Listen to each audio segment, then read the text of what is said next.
Donald Trump. Rome burning in man form. The imploding star that is Donald Trump. The owner of what you might describe as resting rich face. Donald Trump essentially opened his mouth and exhaled a swarm of locusts. Only one major international humiliation from recent history comes to mind, and it's the one standing behind that podium. You cannot say Trump isn't a visionary. For a long time, he was the only one who envisioned himself as a presidential nominee. He is basically what happens if The Secret gets into the wrong hands. Donald Trump. You look like you came out of a clogged drain at the Wonka factory, and you know what? That's great. I think that's fine. Anything Trump's tiny fingers touch turn into an ex-wife or an abandoned casino. Donald Trump, America's walking, talking brush fire. The only way Trump could be described as warm is if you're feeling leftover tanning bed heat radiating from his skin. And Donald Trump, with Vanilla Ice, Jose Canseco and Willem Dafoe.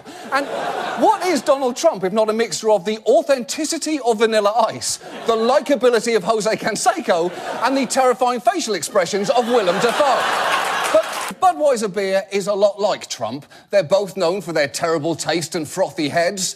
They're both the colour of burnt urine, and every once in a while they both seem to change their name for no fucking reason whatsoever. Trump of the East. A title previously held by a burnt wonton covered in scarecrow pubes. Now, Donald Trump wants to build a wall on the US-Mexican border, and based on his tone, he also wants to fuck that wall. Donald Trump, I would say, is an insane magic trick if I thought his tiny fingers could wrap all the way around a magic wand. So, actual photo. Actual photo. Trump sounds like an angry villager running through the town square yelling, "Werewolves, run for your lives!" Though some, I assume, are good werewolves, but they're here to kill you, with maybe a few exceptions, but mostly werewolves. Run! Run from the werewolves love me, and I love werewolves, but they're here to kill all of us. The crime rates among immigrants once here are relatively tiny digits, which is something Donald Trump should frankly understand, given that he has 10 of them attached to his minuscule wrist. Donald Trump, an ill-fitting suit full of chickens coming home to roost.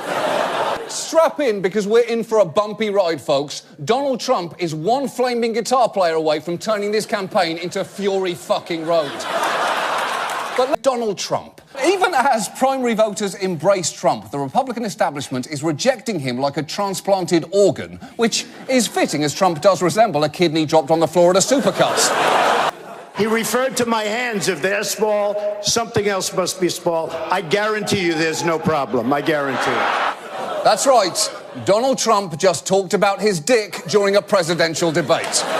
A dick which I presume looks like a Cheeto with a cheese dust rubbed on. I presume. That's a guess. A Trump rally being cancelled due to violence is the most predictable thing to happen in this campaign since Donald Trump mentioning the size of his dick. Of course those things happened. Of course they did. Donald Trump. And I say that knowing that every time his name is said out loud, he has a shattering orgasm. Donald Trump is America's back mole.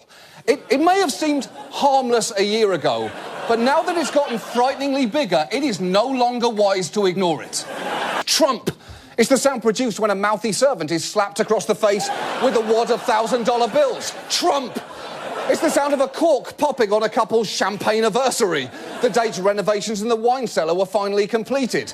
Drumpf. Yes. Fucking Drumpf. And Drumpf is much less magical. It's the sound produced when a morbidly obese pigeon flies into the window of a foreclosed Old Navy. Drumpf. It's the sound of a bottle of store-brand root beer falling off the shelf in a gas station mini-mart.